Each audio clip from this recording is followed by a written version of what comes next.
Oke, assalamualaikum warahmatullahi wabarakatuh. Selamat malam. Kembali lagi bersama saya, Rahmat Agustiawan. Nah, kali ini kita akan membahas mengenai eh, ide bisnis. Salah satunya, bagaimana cara membangun eh, bisnis bimbingan belajar. Nah, sebelum kita lanjut, saya akan memperkenalkan diri terlebih dahulu.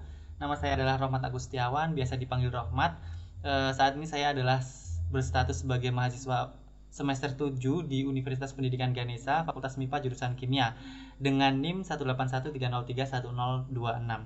Eh, Tugas ini akan video ini akan dijadikan sebagai bahan tugas ujian akhir semester terkait dengan bagaimana cara atau tutorial bagaimana mendirikan suatu usaha bimbingan belajar. Oke, sebelum kita lanjut, kita akan membahas terlebih dahulu beberapa topik pembahasan pada video kali ini. Ada 3, yaitu yang pertama pengertian, yang kedua latar belakang, dan yang ketiga adalah langkah-langkahnya. Nah, yang pertama kita langsung saja. Jadi untuk yang pertama itu adalah pengertian bisnis dan bimbel. Bisnis sendiri adalah menurut Griffin dan Ebert tahun 2007 itu menyatakan bahwa bisnis adalah organisasi yang menyediakan barang atau jasa dengan maksud mendapat laba. Nah, di sini berarti kita sudah mengetahui bahwa apapun yang memiliki maksud mendapatkan laba atau keuntungan dengan menyediakan suatu barang atau jasa itu merupakan bisa dinamakan dengan bisnis. Nah, salah satu contoh dari bisnis sendiri, bisnis kan terdapat beberapa bidang, makanan, bidang pertanian, pendidikan, dan lain sebagainya. Nah, kita ambil contoh salah satunya yaitu bisnis di bidang pendidikan. Contohnya yaitu pembuatan lembaga bimbingan belajar. Sebenarnya banyak bisnis lain di bidang pendidikan seperti penjualan media pembelajaran, bahan ajar, lalu seperti membuka membuka penjualan alat tulis kantor dan lain sebagainya, print-printan, lalu ada kursus dan lain sebagainya. Nah, namun di sini kita akan membahas mengenai lembaga bimbingan belajar. Lembaga bimbingan belajar itu apa sih? Lembaga bimbingan belajar merupakan salah satu lembaga pendidikan non formal ya. Jadi lembaga pendidikan itu ada 3 jenis. Yang pertama itu formal, informal, dan non formal. Kalau lembaga formal itu di sekolah-sekolah biasa, kalau informal itu di lingkup keluarga, dan kalau non formal itu biasanya di luar sekolah dan di luar rumah, yaitu bisa kemasyarakatan, bisa bimbingan belajar. Nah, jadi lembaga bimbingan belajar ini termasuk ke dalam pendidikan non formal sebagai tempat pelayanan peserta pendidikan siswa yang dilakukan di luar jam sekolah. Jadi di sini sifatnya adalah adisional. Lembaga bimbingan belajar hanya melengkapi materi-materi yang kurang disampaikan di sekolah. Maksudnya yang menurut peserta didik itu kurang dipahami itu bisa diambil di lembaga bimbingan belajar. Namun tidak menutup kemungkinan lembaga bimbingan belajar juga malah kadang malah lebih efektif. Bukan efektif sih, maksudnya peserta didik itu kadang beberapa ada yang cocok dengan pengajar atau mentor dari lembaga bimbingan belajar daripada dengan gurunya sendiri. Hal itu tentunya dikarenakan beberapa hal lain terkait dengan situasi dan kondisi pembelajaran. Misalnya kalau di sekolah itu mungkin berisik karena tidak kadang satu kelas itu tidak memiliki tujuan yang sama, yaitu belajar. Akhirnya jika tidak dikondisikan itu kemungkinan besar akan mengganggu konsentrasi siswa. Nah, mungkin di lembaga bimbingan belajar lebih nyaman dan lebih efektif dikarenakan mereka ya yang namanya lembaga bimbingan belajar itu kan membayar. Oleh karena itu ketika sudah mengeluarkan uang dan tidak bersungguh-sungguh dalam belajar itu kan akan merugi. Jadi sebagian besar anak-anak yang masuk ke dalam lembaga bimbingan belajar itu memiliki visi yang sama, yaitu untuk belajar seperti itu. Jadi sifatnya lebih mudah dikondisikan dan dikondusifkan. Nah, lembaga bimbingan belajar sangat memperhatikan kebutuhan dari masyarakat. Maksud dari kebutuhan di sini adalah menyesuaikan bagaimana apa sih yang dibutuhkan dari peserta didik atau sasaran masyarakatnya. Misalnya mereka butuh untuk kursus mengenai satu materi saja, satu mata pelajaran saja, itu bisa. Lalu misalnya untuk event tertentu, misalnya seperti fokus pengembangan materi SBMPTN dan lain sebagainya, itu bisa. Jadi di sini lebih spesifik ya, lebih spesifik, tidak umum seperti itu. Oke, itu untuk pengertian dan bisnis dalam pengertian bisnis dan bimbel ya. Selanjutnya kita akan masuk ke dalam reason atau alasan, latar belakang. Kenapa sih kita perlu untuk mendirikan lembaga bimbingan belajar? Jadi lembaga bimbingan belajar itu didirikan untuk mengisi dua jenis penurunan apa ya, kualitas, bukan kualitas, intinya penurunan dari segi pendidikan dan segi ekonomi yang terdampak oleh COVID-19. Jadi dari COVID kemarin itu kan banyak sektor dari kehidupan manusia yang terdampak.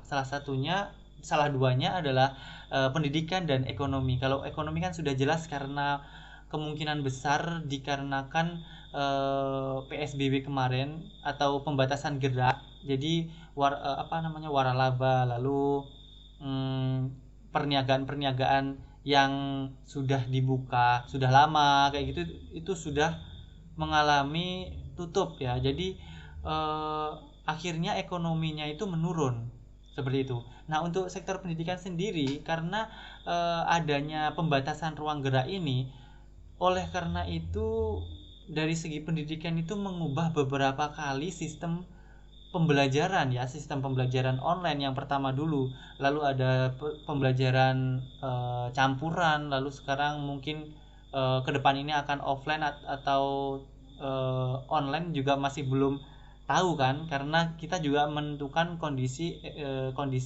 kesehatan ya, mendasarkan kondisi kesehatan. Nah, perubahan sistem pembelajaran inilah nanti yang akan menyebabkan peserta didik itu lebih tertekan, kemungkinan besar tertekan ya, bisa dikatakan tertekan. Karena apa? Karena mereka tidak enjoy dalam belajar. Nah, oleh karena dua hal ini, yaitu pendidikan dan ekonomi, pembangunan atau pembuatan pendirian lembaga bimbingan belajar itu dinilai sangat prospektif dalam segi bisnis. Karena untuk ownernya itu pasti juga sudah bisa dikatakan menguntungkan, karena sasaran pasarnya juga sudah jelas, yaitu para pelajar yang sudah mungkin mengalami kejenuhan dalam belajar dengan sistem yang beralih-alih, dan juga merasa kekurangan materi tambahan dari sekolah seperti itu. Jadi lembaga bimbingan belajar ini sangat membantu mereka seperti itu. Itu latar belakang mengapa kita perlu mendirikan, mengapa kita dianjurkan mendirikan sebuah lembaga bimbingan belajar. Nah, ini selanjutnya kita akan membahas mengenai langkah-langkah membuka bimbingan belajar ya. Jadi ada 5 langkah. Ini termasuk tips juga sudah saya masukkan di sini.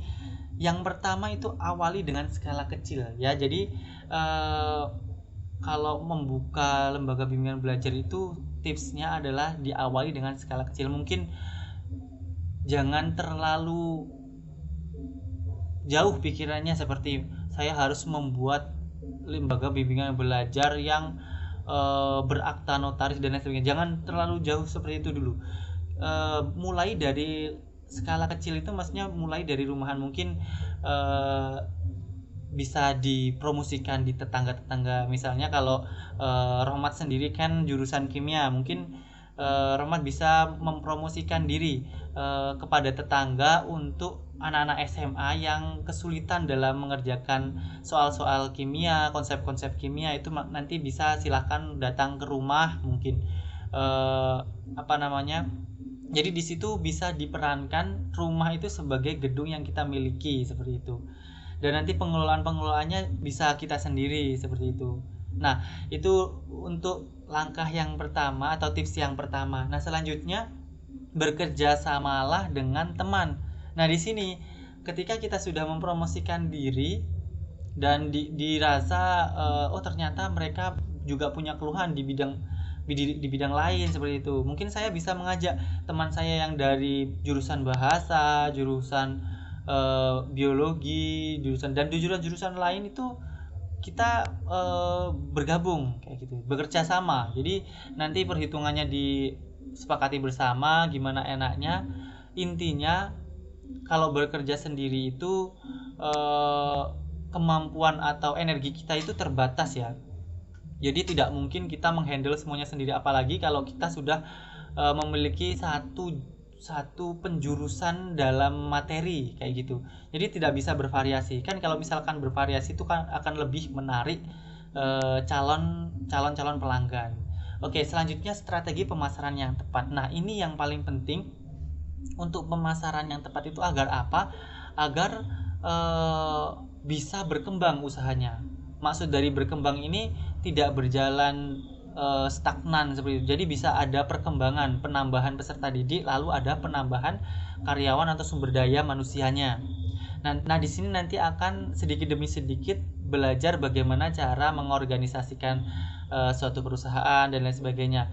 Ini kita bicara kalau kita masih belum memiliki hak paten atau surat-surat perizinan di ranah hukum ya. Jadi setelah memilih strategi pemasaran yang tepat dan dinilai perusahaan atau usaha yang kita jalankan ini akan berkembang, nanti kita bisa mengajukan di ranah hukum. Jadi kita mulainya dari awal dulu, lalu setelah strategi pemasaran yang tepat ini baru ke ranah hukum. Harus menentukan nama dari perusahaan, logo, lalu identitas semua perusahaan, terus surat-surat yang yang dibutuhkan itu sudah dibahas di video yang sebelumnya. Jadi ini nanti cikal bakal adanya perusahaan kita yang benar-benar legal ya, bukan berarti yang sebelumnya ilegal, cuma belum didaftarkan saja.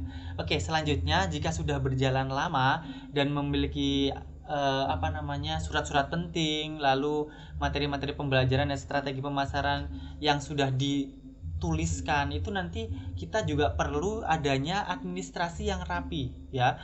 Jadi pengadministrasian suatu berkas itu dinilai sangat penting. Karena apa? Karena ini akan menghindari adanya kecelakaan di belakang. Maksud dari kecelakaan di sini adalah kemungkinan besar misalnya nanti ada ditanya legalitasnya mana, terus misalnya dilaporkan dan lain sebagainya kalau ada suatu hal yang terjadi, mungkin ya semoga saja tidak.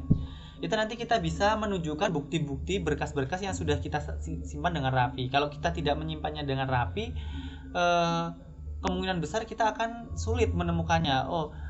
Saya butuh surat ini, surat A, surat B, surat C untuk mengajukan legalitas. Tapi di mana ya, seperti itu. Jadi administrasi yang rapi itu sangat diperlukan. Dan yang terakhir, kelola uang dengan baik. Keuangannya itu harus, karena di mana-mana keuangan itu adalah inti dari sebuah perusahaan ya. Jadi pengelolaan keuangan itu meliputi sudah saya jelaskan di video sebelumnya, itu salah satunya adalah cash flow, lalu laporan laba rugi, laporan tahunan. Nah, itu digunakan referensi untuk sebenarnya juga untuk mengembangkan perusahaan lembaga bimbingan belajar kita untuk kedepannya. Namun pengelolaan keuangan dengan baik ini adalah ditujukan untuk menghindari adanya besar pasak daripada tiang ya. Jadi nanti pengeluarannya tidak terkendali. Misalnya, oh ini sudah banyak yang daftar, terus kita kekurangan tentor, kita harus mentor, maksudnya kita harus mendatangkan banyak mentor.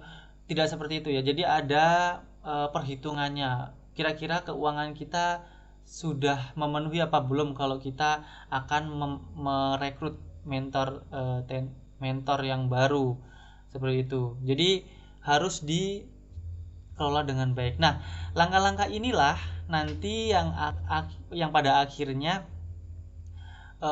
membukakan pintu hati kita ya. Biasanya kan kita kalau mau memulai bisnis itu kita berpikir yang idealis. Jadi saya harus memiliki ini dulu, ini itu dulu, aspek-aspek ini harus dipenuhi. Kan kalau kita belajar secara teoretis, pembuatan langkah pembukaan bimbingan belajar atau bisnis-bisnis lain itu kan bisa dikatakan ribet ya, maksudnya banyak hal yang harus dipenuhi seperti itu. Namun kita lupa bahwa ternyata masih ada cara-cara sederhana yang itu nanti akan menjadi cikal bakal berdirinya perusahaan besar kayak gitu. Jadi dengan memulai langkah-langkah yang sederhana dan bisa diterima oleh otak-otak orang awam seperti saya ini, itu nanti akan memudahkan kita untuk oh ternyata setelah ini harus ada ini kayak gitu. Maksudnya kita bisa berrekonstruksi pikiran kayak gitu untuk apa? Untuk memajukan perusahaan yang kita jalankan. Oke, jadi kemungkinan besar video kali ini cukup sekian ya. Jadi terima kasih atas perhatiannya sudah nonton. Semoga semua yang nonton maksud saya bisa menjadi pebisnis yang baik. Amin. Saya akhiri, wassalamualaikum warahmatullahi wabarakatuh. Selamat malam.